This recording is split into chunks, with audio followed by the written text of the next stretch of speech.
Click the bell icon to get latest videos from Ekeeda. Hello friends, let's start with the next question. In the last question, we have seen a grammar which was generating positive closure of the famous language ASB or AB. That particular grammar was not LLK for any value of k. Over here, we are supposed to find some grammar which is equivalent to that. Means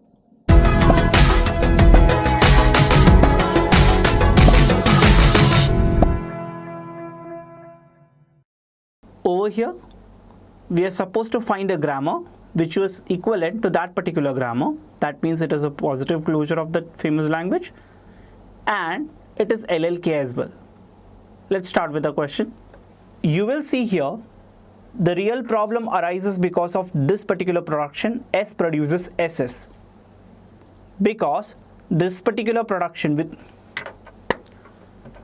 you will see that the real problem is with the production S produces SS.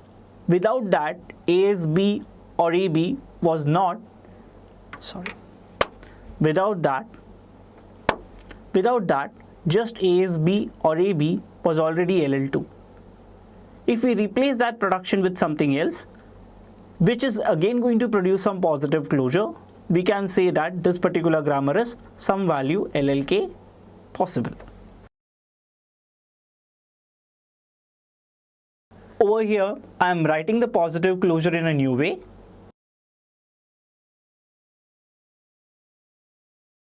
I am writing ASBS. What this will allow? This will allow AB in one or more number of time. Basically, it is a positive closure. And whenever I have to terminate, I have to get the smallest string. Over here, the smallest string is AB. For that, I need to have an epsilon transition. That means S can produce epsilon. Let us see whether this grammar is producing the string which we produced earlier, that is ABAB.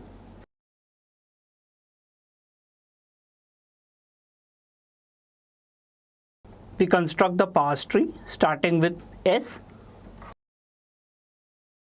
If we just use one look ahead symbol, the first symbol to be generated is A over here. But if we need A from S, which production to be used? Can we use the first one? Yes, because it produces A. Can we use the second one? We cannot, because it produces epsilon. So we can decide between the production using just one symbol.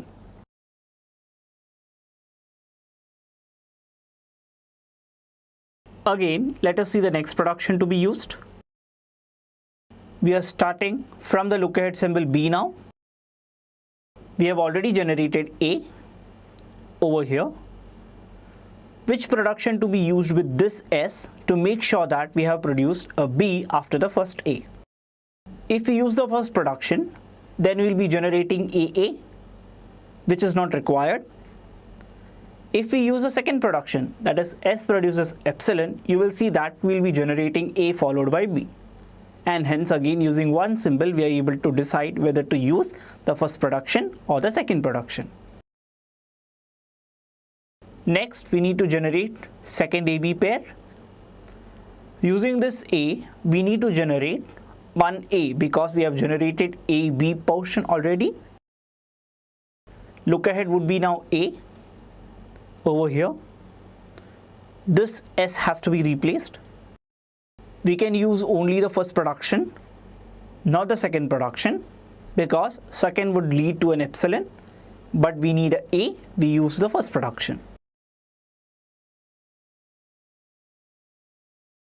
Again in the similar pattern, you will see that we need to replace both the S with epsilon looking ahead the symbol.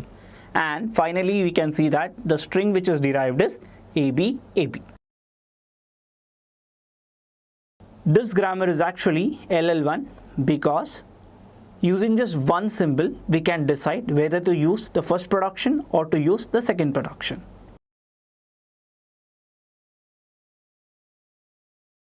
But one question is that, is this grammar actually equivalent to the required grammar?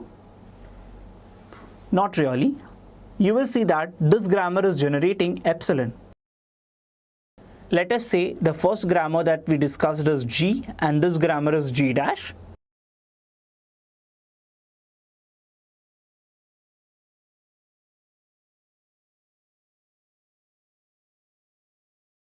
Let us say the language generated are L and L dash respectively. You will see that L dash is generating entire L but one more string, that is epsilon. We can fix this using a new grammar. Let us say the grammar we are generating is G1. Let us say the new start symbol is S0.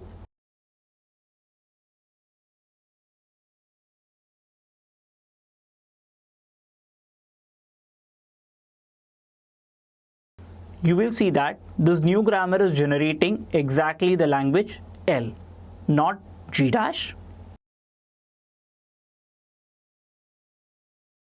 Therefore, we have generated an equivalent grammar to the grammar G, which is actually LL. From the coming videos, we will be discussing various properties of context-free languages such as closure property, decidability properties, which we had discussed already about regular languages. Thank you for watching this video. Stay tuned to Ekeeda and do subscribe.